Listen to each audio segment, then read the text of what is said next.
안녕하십니까?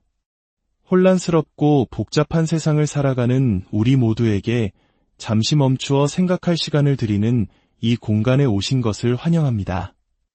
우리는 매일 수많은 질문 속에서 살아갑니다. 내 삶의 의미는 무엇일까? 왜 세상에는 이토록 아픔과 갈등이 가득할까? 과연 희망은 있는 것일까?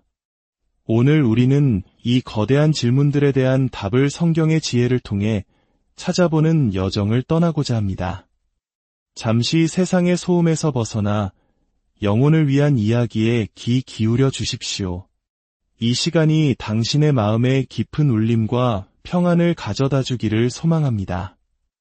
만약 오늘 이야기가 당신의 마음에 와 닿는다면 이 은혜로운 메시지를 주변의 소중한 분들과 함께 나누어 주십시오. 당신의 구독과 공유는 하나님의 사랑을 전하는 귀한 통로가 될 것입니다. 여러분의 삶에 하나님의 축복이 가득하기를 기도하며 이제 함께 기도로 시작하겠습니다. 사랑의 하나님 아버지, 영원에서 영원까지 이어지는 당신의 위대한 계획과 목적을 온전히 이해하기 원합니다. 오늘 당신의 말씀으로 우리의 세계관이 새롭게 빚어지기를 소망합니다. 우리의 눈을 열어 진리를 보게 하시고 우리의 마음을 열어 당신의 사랑을 느끼게 하소서. 이 모든 말씀, 우리를 구원하신 예수 그리스도의 이름으로 기도드립니다. 아멘. 우리는 때로 세상이 너무나 거대하고 복잡해서 어디서부터 이해해야 할지 막막함을 느낍니다.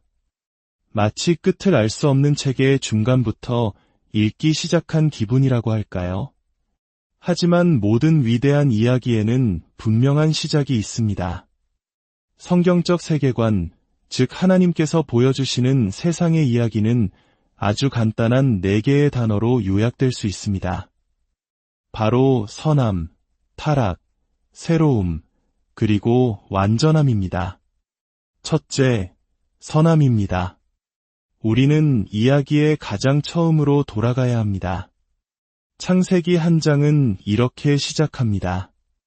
태초에 하나님이 천지를 창조하시니라. 하나님께서는 말씀으로 온 우주를 만드셨습니다.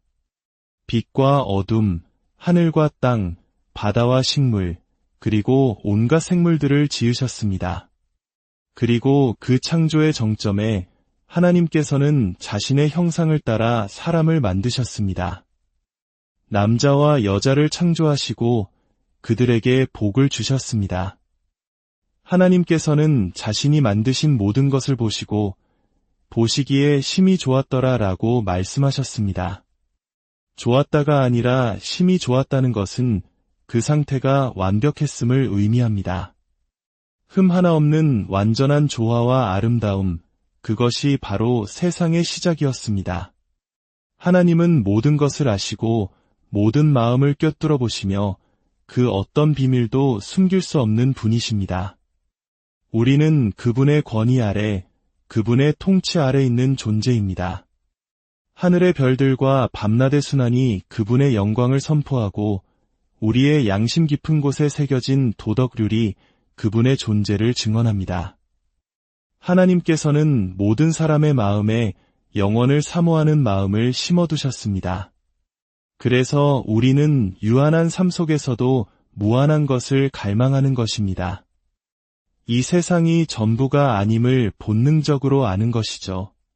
우리가 진리와 도덕, 그리고 영원한 삶에 대해 이야기할 수 있는 근거는 바로 우리가 하나님의 형상대로 지음받았다는 이 장엄한 진실에 있습니다. 하지만 오늘날 우리가 사는 세상은 어떻습니까? 많은 사람들이 창조주 하나님의 존재를 부정하고 우리 스스로가 우주의 주인이라고 생각하는 시대에 살고 있습니다. 저명한 과학자 스티븐 호킹은 신이 없다면, 그리고 우리가 수백만 년에 걸친 우연의 산물이라면 세상에서 일어나는 모든 좋은 일과 나쁜 일은 그저 무작위적이고 냉혹한 무관심의 결과일 뿐이라고 말했습니다. 그 관점에서 나는 왜 여기에 있는가, 또는 왜 이런 일이 일어나는가 라고 묻는 것은 의미 없을 뿐만 아니라 부적절하기까지 합니다. 모든 것이 우연이라면 삶에는 궁극적인 의미도, 목적도, 희망도 없기 때문입니다. 이것이 바로 두 번째 단어, 타락으로 우리를 이끕니다.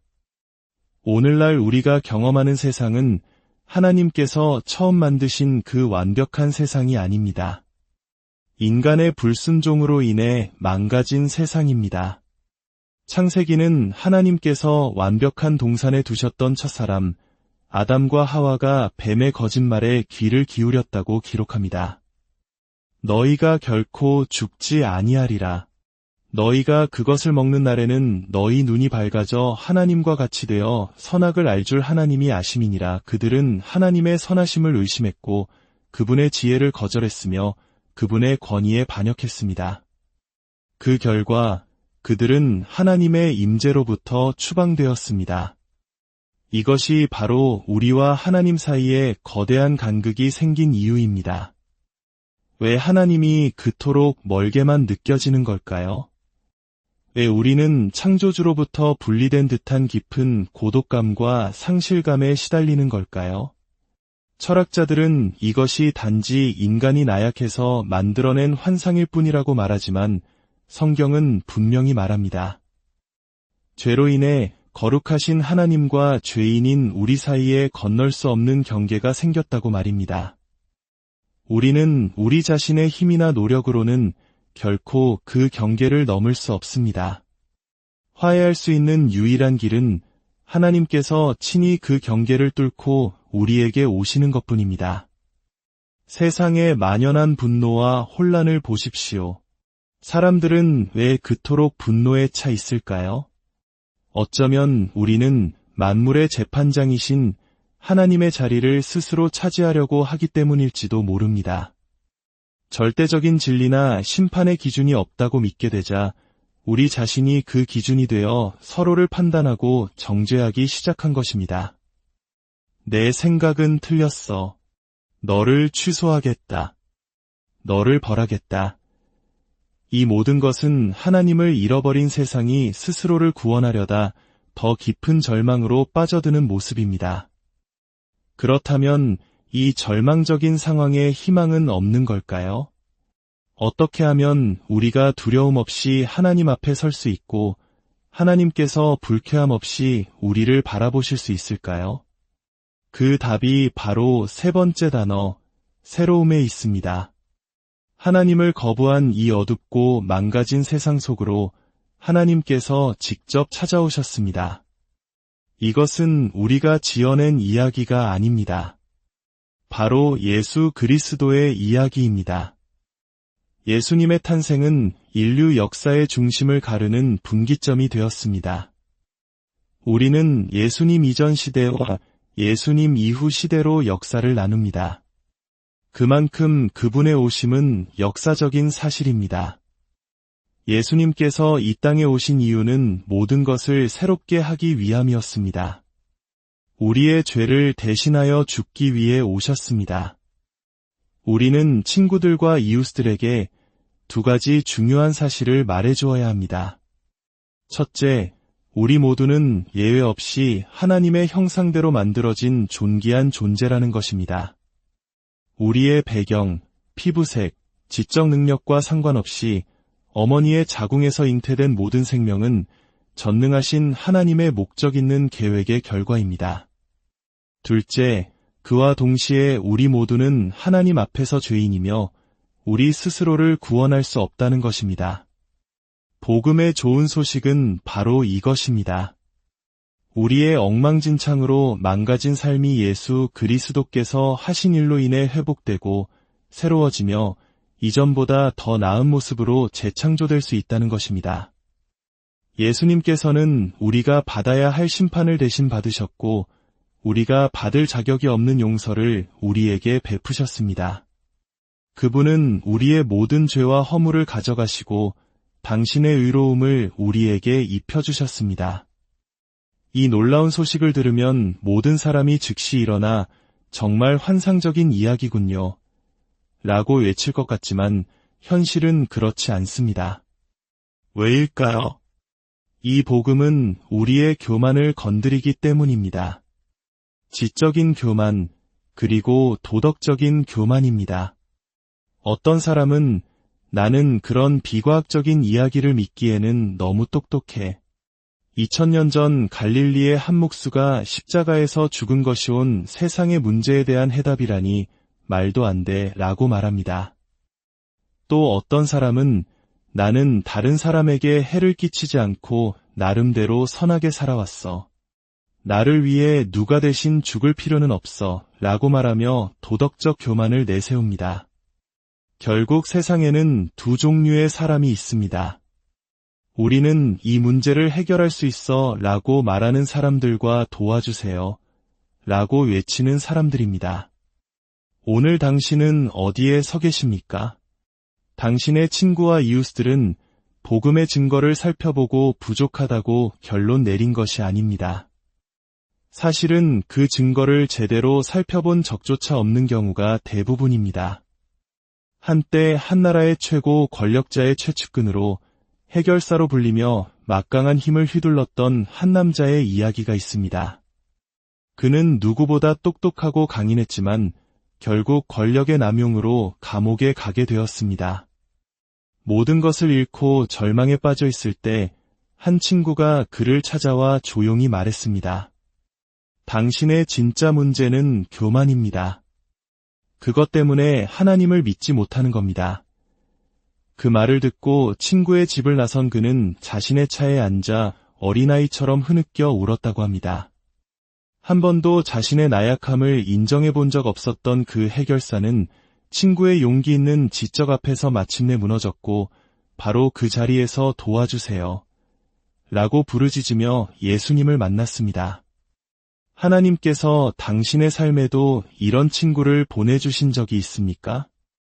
아니면 여전히 나는 혼자서 해결할 수 있어 라고 말하며 힘겨운 순례길을 걷고 있습니까? 이 복음의 이야기는 역사적이며 이성적이고 보편적이며 또한 지극히 개인적입니다. 당신의 지성을 포기해야만 믿을 수 있는 것이 아닙니다. 오히려 가장 깊은 이성으로 마주해야 할 진리입니다. 그리고 이 진리는 당신 한 사람에게 개인적으로 적용됩니다. 하지만 이 진리를 받아들인 우리는 완벽한 사람이 되었습니까? 전혀 그렇지 않습니다. 친구들은 우리에게 이렇게 물을 수 있습니다. 당신도 여전히 실수하고 죄를 짓는데 뭐가 다르다는 거죠? 그때 우리는 이렇게 대답할 수 있습니다.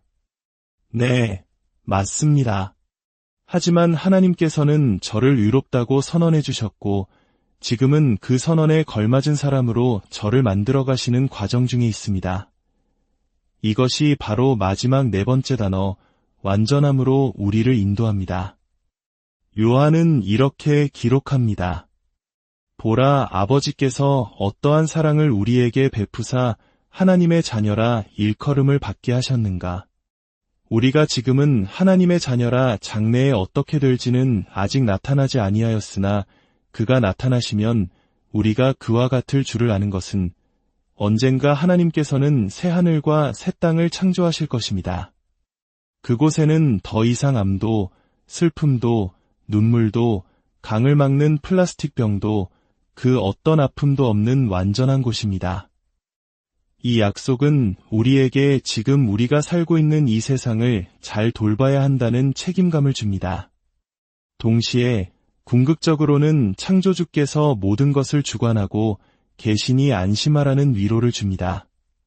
만약 이 우주를 주관하시는 창조주가 없다면 이 모든 것을 바로잡을 수 있는 존재는 아무도 없습니다.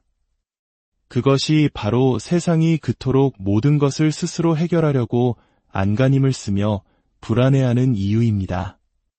우리 마음속 깊은 곳의 모든 갈망, 세상이 노래하는 평화와 조화에 대한 꿈, 인종과 국가를 넘어 하나가 되고자 하는 소망은 오직 예수 그리스도 안에서만 온전히 이루어질 수 있습니다.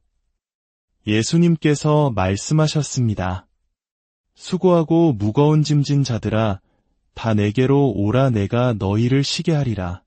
나는 마음이 온유하고 겸손하니 나의 멍에를 메고 내게 배우라 그리하면 너희 마음이 쉼을 얻으리니. 사랑하는 여러분, 이것이 바로 우리가 서 있는 자리입니다. 만약 당신이 오늘 그리스도를 믿는 사람이라면 당신은 이 세상에 살고 있지만 동시에 다른 세상에 속한 사람입니다. 이제는 하나님은 없다, 심판도 없다, 객관적인 진리도 없다고 외치는 세상의 거짓말에 맞서야 할 때입니다. 동시에 그 거짓말에 속아 고통받는 사람들을 향한 연민의 마음을 가져야 합니다. 이 땅에 거대한 영적 각성이 일어나도록 기도해야 할 때입니다. 세상의 흐름에 따라가는 교회가 아니라 세상을 움직이는 교회가 필요합니다. 하나님은 주권자이십니다. 우리는 바로 이러한 때를 위하여 이 시대를 살아가고 있습니다. 베드로는 말합니다. 모든 육체는 풀과 같고 그 모든 영광은 풀의 꽃과 같으니 풀은 마르고 꽃은 떨어지되 오직 주의 말씀은 세세토록 있도다 하였으니 너희에게 전한 복음이 곧 이 말씀이니라. 아버지 하나님, 당신의 거룩한 말씀을 통해 우리 자신과 세상을 이해하게 하시니 감사합니다.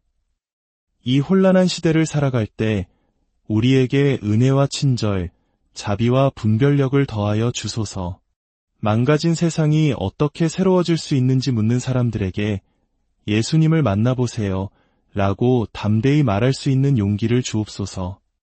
이 모든 아픔이 사라질 새날에 대한 소망을 품고 살기 원하는 이들에게 그리스도와 그분의 말씀 안에서 답을 찾으라고 안내할 수 있는 지혜를 주소서. 이 모든 기도를 우리 주 예수 그리스도의 이름으로 드립니다.